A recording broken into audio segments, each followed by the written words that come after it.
সবচাইতে গুরুত্বপূর্ণ আমল, যে আমলটা যদি আপনি এখন থেকে অ্যাপ্লাই না করেন, রোজার কোনো দাম আল্লাহর কাছে থাকবে না। এটা এমন একটা আমল যে আমলটা আজকের মাহফিলের বলতে গেলে 99% মানুষ এই আমলটা জানে না। এই আমলটা না করলে রোজা আপনি 1 পয়সাও লাভ পাবেন না।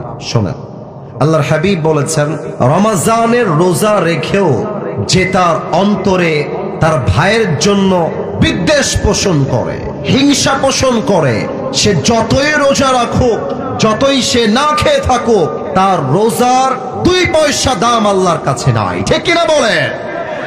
হাদিস শোনেন, আল্লাহর হাবিব বলেছেন, ইয়া বুনাইয়া ইস্তাতাতা, হে আমার উম্মতেরা শোনো, আয় হায় হায়, যদি তোমরা পারো, ইস্তাতাতা, যদি সম্ভব হয়, আমি নবীর সবচেয়ে বড় একটা আমল বলে দিয়ে যাই, এর চাইতে বড় সুন্নাহ, এর চাইতে বড় আমল আমি নবীর আর কিছুই নাই। সবচেয়ে বড় আমল কি আমল?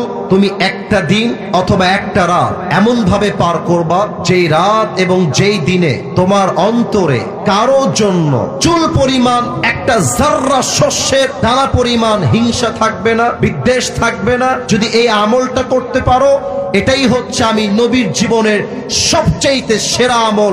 এর চাইতে বড় আমল আর কিছুই হতে পারে না। সুবহানাল্লাহ পড়বেন না আপনারা?